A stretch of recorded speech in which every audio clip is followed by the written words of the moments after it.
नमस्कार बंधुरा N K food रकमारी तुम्हादेरके स्वागतम। एखाने आमरा बाड़ीते जे मुड़िर चालगुलो बानिয়েছিলাম বা তৈরি করেছিলাম সেগুলো তোমাদেরকে আগের ভিডিওতে আমি দেখিয়েছি।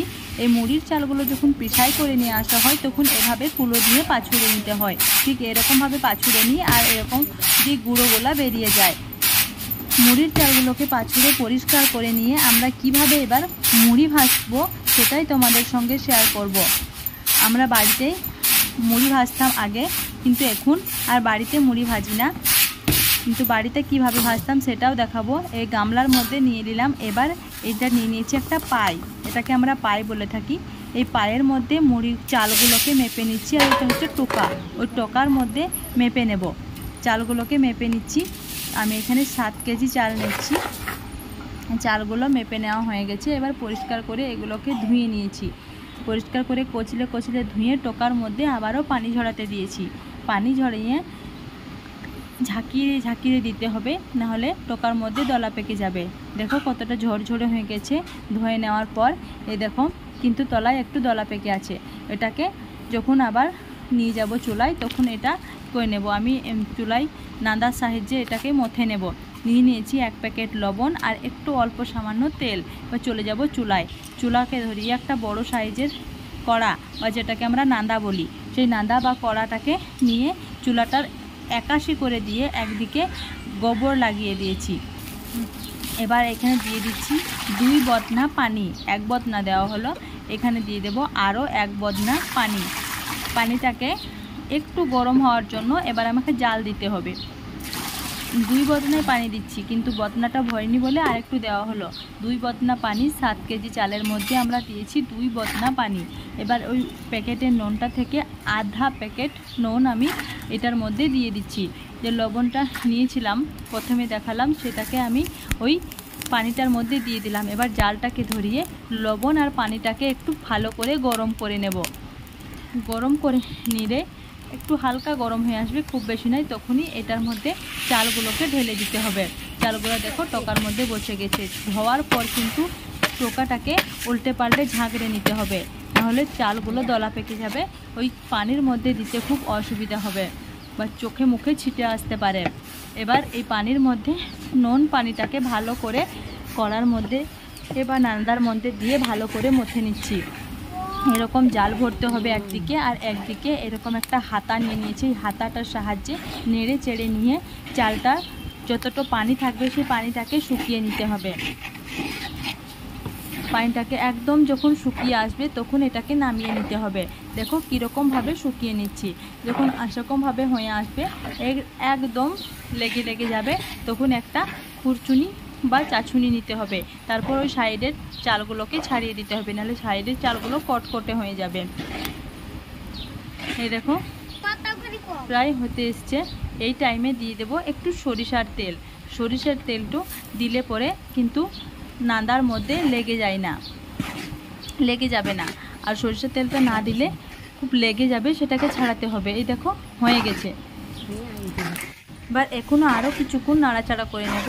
এখনও যেহেতু চুলায় আঁচ আছে তাই একটু নাড়াচাড়া করে নিয়ে এবারে টোকার মধ্যে তুলে নিচ্ছি। টোকা গামলা দুইটার মধ্যে তুলে নিয়ে চলে যাব এবার রুমের ভিতরে। রুমের ভিতরে গিয়ে আমি একটা তালাই বিছিয়ে দেবো আর ফ্যানটাকে চালিয়ে দেবো। ফ্যানের মধ্যে আমি শুকিয়ে নেব। বাইরে তো খুব তাপ আছে, বাইরের তাপে ফ্যানের তাপটাও গরম হয়ে আছে। আমি ফ্যানের মধ্যে শুকিয়ে নিচ্ছি। তোমরা চাইলে এখানে রোদেও শুকাতে পারো। আমি রোদে আজকে শুকাবো না, রোদে আমি কালকে দেবো। ফ্যানটা চালিয়ে দিয়েছি। এবার এই চালগুলোকে তালাইয়ের মধ্যে মেলে দিচ্ছি। তালাইয়ের মধ্যে মেলে দিয়ে একটু ঝরঝরে হয়ে যাবে, শুধু মেলে দিলেই হবে না, এটাকে কিছুক্ষণ পর পর হাত দিয়ে নেড়ে চেড়ে নিতে হবে, ভালো করে নাড়তে হবে, একদম জড়ো করতে হবে, আবারও নাড়তে হবে, বিছিয়ে বিছিয়ে মেলতে হবে, আবার জড়ো করে নিতে হবে। এরকমভাবে অনেকক্ষণ করতে হবে, যতক্ষণ না চালটা ঝরঝরে হয়ে যায়। এরকমভাবে মেলে দিয়েছি আমি। কিছুক্ষণ পর এসে আবারও নাড়াচাড়া করে নেব।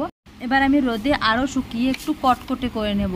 দেখো চালটাকে আরও শুকিয়ে এটাকে কটকটে করে নিয়েছি। একদম দাঁত দিয়ে চিবালে বুঝতে পারবে, একদম কটকট করে শব্দ হবে, এরকম আমি কটকটে করে নিয়েছি। এবার এই চালটাকে আবারও ওই নাদের মধ্যে দিয়ে আবারও জাল ভরে কিছু গরম করে নিতে হবে, অল্প সামান্য, খুব বেশি নয়। গরম করাটা একটু সাবধানে গরম করতে হবে, না হলে কিন্তু নান্দাই মুড়ি হয়ে যাবে।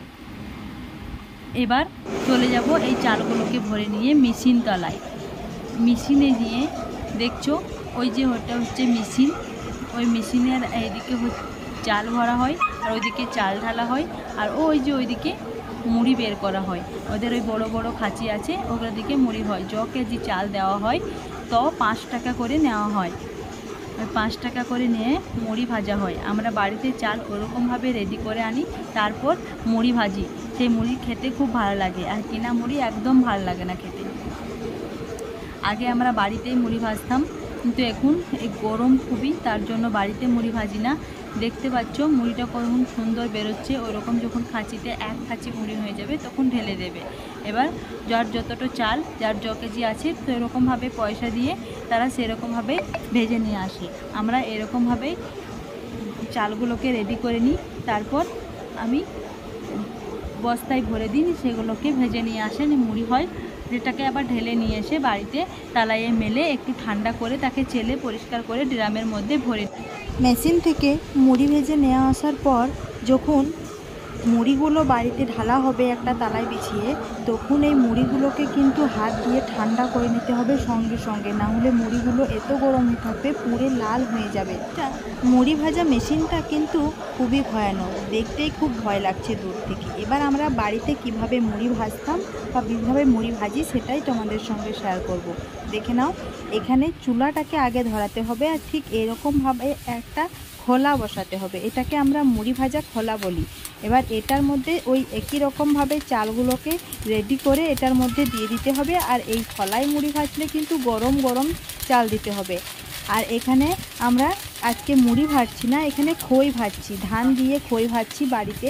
ঠিক এইরকমভাবে খই কিন্তু মেশিনেও ভাজা যায়, কিন্তু আমরা বাড়িতেই ভাজছি। দেখো ধান দিয়ে খইটা কত সুন্দর হচ্ছে। এই খই দিয়ে কিভাবে লাড়ু পাকানো হয় বা খই দিয়ে আমরা কি করি বাড়িতে, সেগুলো তোমাদের সঙ্গে সব শেয়ার করব, কিন্তু এখন আর সেটা করছি না, কারণ এই খই ভাজার ভিডিওটা আগেকার।